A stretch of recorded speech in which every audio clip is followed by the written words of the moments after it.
Would you like some of this authentic, real sriracha on your plate? I mean, I can. Hey, she had a couple drinks before, so. My two favorite places to film are the 626 in Lower Manhattan. And now a friend from the 626 has opened up a Thai street market restaurant in Lower Manhattan. One of my favorite streets in New York City has got to be Grand Street. Running east to west, Grand Street turns from Jewish to hipster to Cantonese to Italian to fashionistas, which makes sense because that's the Lower East Side to Chinatown to Little Italy to Soho. It's such a diverse street, and now one of my favorite new spots is Nori Thai Bazaar. On the corner of Grand and Forsyth, it's definitely bringing a dope mix of authentic Bangkok and NYC. Nobody's traveling for a while, but Nori makes me feel like I'm halfway there. We're gonna be sitting down today to learn about Thai food, Thai language, and even get into some Thai stereotypes. It's gonna be fun. Let's go. Before we hit Nori Thai for our Bangkok street food experience, we gotta stop by this Bangkok grocery store because this is the only Thai market in Lower Manhattan. Actually, a lot of people don't know that these crispy seaweed snacks are from Thailand. These crispy mango. Yeah, they got the Thai Lays. Okay, David, I've never had this star gooseberry, so we gotta get one of these dried fruit ones. Okay, definitely this soy milk. I did not know this brand Foco is from Thailand. Let's just get the lychee. Last Thai drink, Carabao. Hell yeah, I gotta get the energy drink. Guys, I have the energy drink. If you guys didn't know, Red Bull actually originally is a Thai company that a European bought. So you're saying Red Bull, Nay Ploy, and sriracha are all originally from Thailand? All Thai products. Yo, I guess what I'm saying is, Andrew, just looking at the Thai drink, it's got like 5 different languages. And it kind of actually speaks to where Thailand is located. All right, Andrew, most people know sriracha to be the red Hui Fong Foods one. There's a yellow sriracha and this red chili sauce. This is the original Thai sriracha that this sauce is based off of. The Hui Fong Foods one is really strong. Yeah, it's interesting because Thai food is really spicy, but from the authentic srirachas that I've had, it's not as strong as the Hui Fong. We are going on a Thai extravaganza. I did not know that there's this much Thai culture down here in Lower Manhattan. ซื้อของกันที่ร้านนะคะก็ช่วยกัน support local business ด้วยนะคะขอบคุณมากค่ะ And just like how I need my Thai food flavorful, I need a good night of sleep. And that's actually been proven to have a huge effect on the rest of your day. So that's why it was important for us to partner with Helix for this video. With their custom sleep quiz, Helix helped me identify that I actually needed a firm mattress, which I really didn't know before. So both me and David, we ended up with Dawn Lux. I can honestly say it's helped me get better sleep, and I wake up more energized, which wasn't always the case with my old mattress that felt way too much like memory foam. Surprisingly, this is a very light mattress, which makes it super easy to move. So you should think about getting Helix for 5 quick reasons. Number 1, it's fun and easy to buy online. Number 2, it comes in a box and it's easy to roll out. 3, you only need to give it an hour to expand, unlike some other box mattresses that need an entire day. 4, shipping is completely free. And 5, you have a 100-night sleep trial. So if you don't like the mattress, you can get a full refund. So you have more than 3 months to decide. It's basically like nothing to lose. So if you're interested in Helix, then click on the link in the description down below for $200 off your first order at helixsleep.com/fungbros. What's going on, guys? We have arrived outside of Nori Thai Bazaar. This is one of our favorite spots in Manhattan, Andrew. It's just right on Grand Street. And their whole theme here is they're trying to recreate a Bangkok night market restaurant. Yeah, I really feel like that what they were able to capture is an authentic Thai experience. Today, we're gonna be trying Thai street food, Thai cocktails. They got pastries in there. They got everything. All right, in front of us, we have a humongous Bangkok street food feast in front of us, but we're also sitting here with Kimmy Lux, our food Instagrammer friend out of New York. There is a lot of Chinese influence in Thai cuisine. Obviously not every dish, and Thai cuisine is very, very vast and very diverse. A lot of the food that we're eating today is from Central Thailand. Central Thailand happens to be the region of Thailand with a particularly heavy amount of Chinese influence. But we gotta get into these dishes, and I'll tell you this, we might need to start with the frog legs. Okay. Should we start with the frog legs? Yeah. Thai frog legs. Oh my goodness. Oh, she went all in. Right off the bat, frog meat is very tender. It almost honestly does taste like a very tender chicken wing. It's not fishy or weird at all. In a weird way, I don't know how to say it, less froggy than a lot of frog legs I've had. Best frog legs I've ever had. Crying tiger steak. Ooh. Look at this sauce. We're just dipping meat, but it feels like we're taking I'm shots. so Intense, excited. man. Oh my god, this is amazing. Oh. I've never had any steak like this before. That was a huge piece of steak, but it is seriously melting in my I'm mouth. so I personally like it because it's actually not as sour as some of the other dipping sauces I've had. Would you like some of this authentic, real sriracha on your plate? I mean, I can. Hey, she had a couple drinks before, so. Hey, pour that up like we at HIN. Hey, bottle service. There's no more bottle service for a while, guys. I'm just like, where has this been all my life? Well, it wasn't served at that Thai restaurant that you were working at back in the day, I'm assuming. Yo, I've actually low-key cracked my tooth on the skin of a suyo before. Did you really? Thai crispy pork. Get that crunch. Wow. I said, This is really, really good. you know what it is? It's really crispy on the top, but it's not hard. And the way they do it here is the pork is so tender that once you get through that initial crispy layer, it's just really soft after that. I think in a lot of hipster spots, there's a tendency to do too much to it. You know what I mean? But they left it how it was and you just tasted the pork. Super simple. Every time I see one of these fish with everything on top, that's when I know it's gonna be good. For this one, I have yellow sriracha. Would you like some on your plate? This is also another. Yeah, of course. I want it all over. Hit me in the corner. What? Wow. What is this, art class? Kerpout basil fish. Fish is cooked perfectly. Look, I got the little fried basil leaf on it. This actually reminds me of childhood. A lot of the time, when you order a fish and it's really like kind of cheap, you're gonna get like tilapia, but this is red snapper, so you know this is super high quality. It looks like you could smack somebody with that fish. Just red. Fusion section. Go for the fries. Are you a fry person? I love fries. These are actually some of the best fries in New York City. You want to eat fries when they're just still crunchy. And this stayed crunchy for a while because we've been eating other things. Yo, this tastes like something that a fast food chain over in Thailand would localize for. Right. Yo, those fries. What do you give those good to go. fries? Way more than 5. But Off maybe, the charts. Go ahead, grab a wing. This is the fish sauce wings. Sprinkled They're with so some nice. Let fried me go garlic. first. Fish sauce wings. They eat this in Thailand, but this is Nori's version with a twist. I'm gonna just do my little version where I crack the bone. Has like a really amazing like balance of every flavor that you need in a wing that's not too saucy, not too dry. Thai wings are underrated. You know Korean wings? But this is the But guys, not only is the vibe here cool, but the food is so good. I forgot. honestly, this is giving me energy. Not gonna lie. This is giving me energy. She needs it. She needs it. Here is their very own green curry lobster roll. And being from New Hampshire, I know you ate lobster rolls. Oh bro. yeah, definitely for sure. You guys don't call them lobster rolls, don't you guys call them lobster? Lobster. I mean, Lobster roll. Lobster rolls. damn. Just go for Okay, it. okay, okay. We family. It's a family. It's a family affair out here. I ain't even mad that it's dripping. Like, can I just say this is like the best invention? Like, I've never had curry lobster roll. Like, have you? You know, you're a food Instagrammer, so like when you eat it and it's really messy, but you still enjoy it, that's when you know it's really good. I mean, it's all about the experience. You need that little bit of mess. The mess lets you know it's You're decadent. looking good because you need to lick that. 8 out of 10 times when you try to do a fusion, Western and Eastern, it doesn't turn out right, but this is one of those times that it turned out right. And we're moving on to the pork belly dishes here. Both of these are from central Thailand. Thailand actually has like 5 different regions. It has central, east, north, northeast, and south. And each one of these regions has like their own cuisine. Thai fried rice. So most people say the Thai food has to have salty, sweet, sour, spicy.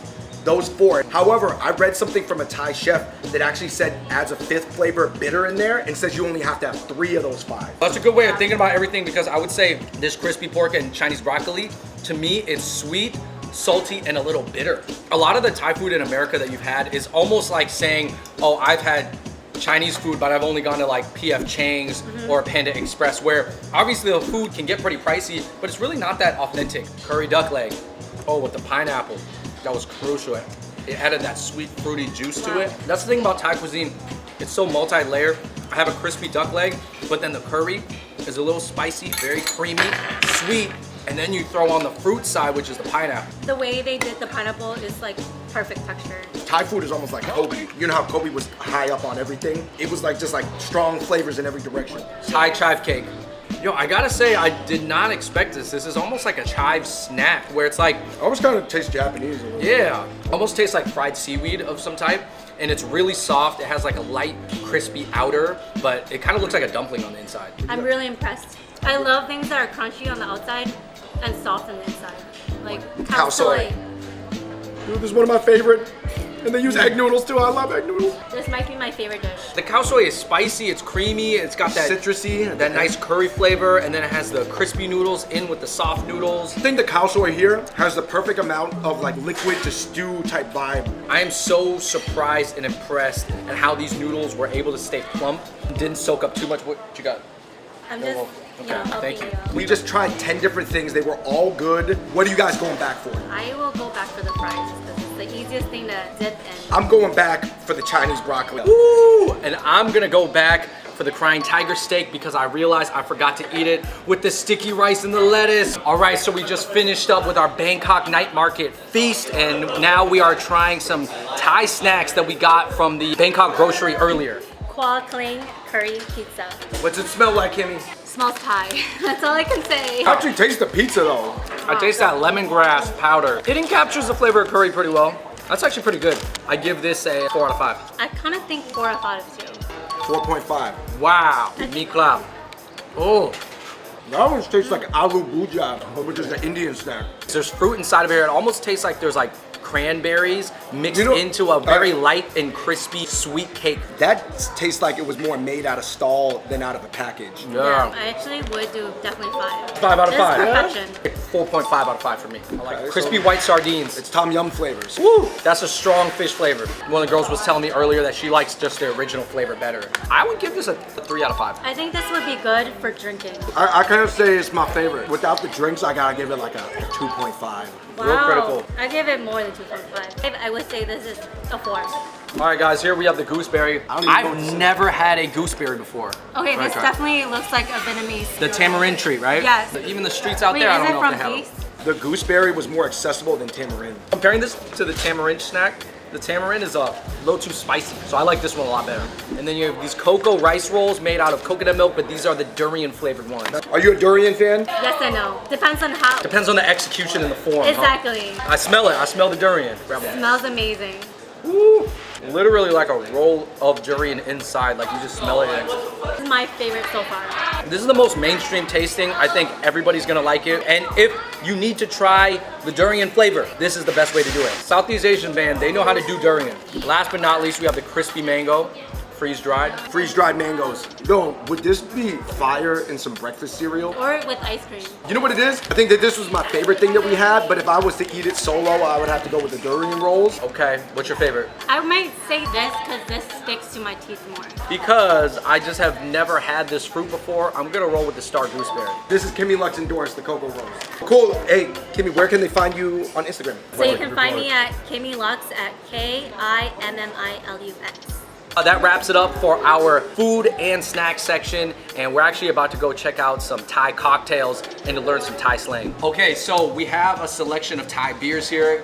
Could you guys explain to us each one? The Singha beer is the most popular one, which is the first beer that come in US, so people know as Thai beer. The second one is Charm, so it come a little later, but it become popular too. So what about these two liquors? Because I think a lot of people did not even know that Thailand has liquor. The most one that people know in here, even in Thailand, is Macomb. So this one is the most popular here. Freya is a high-end brand, also smoother. I feel like you got a lot of jokes. Come on, get in this.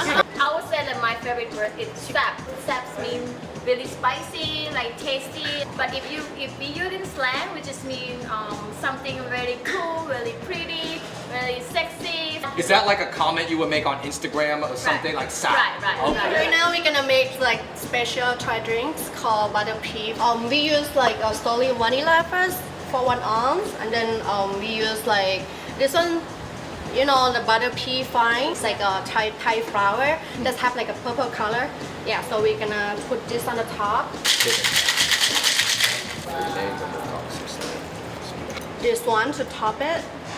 So Oh, it's to give it make the really purple nice. color. Yeah. All right, I'm here with Gig, one of the servers here. Gig, are you ready to get into the hot seat about some Thai stereotypes? Okay, I'm ready. Is it true that Thailand is the land of smiles? Definitely yes. I would say like Thai people, they don't like speak English very well. So, like they try to help a lot of people when they, you know, they don't know how to communicate it. They just smile. And most Thai people is very Buddhist, right? 95%. Are you Buddhist? Yes, but I'm not strict Buddhist. You're a bad Buddhist. Is it true that sometimes the expat people, they get act a little crazy? The funny thing is, if you come from States and then you have like some little like problems, you just show the state ID or whatever, like you like from America. They're just like, okay, you good, go. Okay, what's the best street in Bangkok? Bangkok, I will love. You can go to the weekend Chatuchak market, which is like open air local market. So they sell every single thing. If you go to Bangkok, have to go to the Chatuchak weekend market. Hi, my name is Andy. I'm the owner of Nori Thai. My name is Chad. I work with Andy. We wanted to introduce Thai cuisine to a neighborhood that never really had Thai cuisine. There are people coming in here by themselves, knowing that they're going to see someone else here. You can shoot the you can watch the game, you drink a little bit, you enjoy the food, you enjoy the environment. That's our #1 priority. All right, everybody, that wraps up our video at Nori Thai. Man, that was just like an entire like Thai day. I'm going to Thailand. I did not get a chance to go. Andrew, you've been there. I'm going to Thailand. It's one of those cultures that everybody's had some form of the food, but not everybody's been there. And actually, there's not that many Thai Americans where you'll just kind of bump into them randomly necessarily. So that's why it's really cool to have restaurants like Nori Thai. And the thing I like about it is that I've been to more expensive Thai restaurants in Manhattan before, but it's not an engaging environment. You come here, everybody's friendly. They have that neighborhood community vibe where you can ask questions and have fun with people. And I think that, to me, is part of the Thai culture, and that's very important. All right, you guys, please let us know in the comments section below, what is your favorite Thai dish? We could have had it today, we could have not had it today. It could have been more of a basic dish like pad Thai or pad siu, pad ki mao. It's all good. Let us know in the comments section below. Number 2, let us know another spot we need to check out in the area. All right, everybody, hit that like button, click subscribe, turn on the notifications, and until next time, we out. Peace. Mongol John. Back at it again. Hi. I know you want to share some of your food, so I'm gonna sit down with Let's you. do it. We're gonna see Johnny eat everything in about 30 seconds. This moment right here is what I live for. Let's do it. Okay. For I this- gotta get this. We gotta Use your get hands, this. man. Come on. Oh, yeah, right. We Mongolian. We Mongolian over here. Wow. Boom. Okay. Hit him. What you got next? Chive cake. Andrew hyped up the chive cake, so. It's interesting. I didn't say it was my favorite. It was interesting. Boom. The wings. Hit him. Let me get you some authentic sriracha. Wow. Okay. Getting the king treatment right here. Boom. That's what I live for, man. That's One why more, I yo. do this. Wow, he took the red snapper by the tail. No! Ah!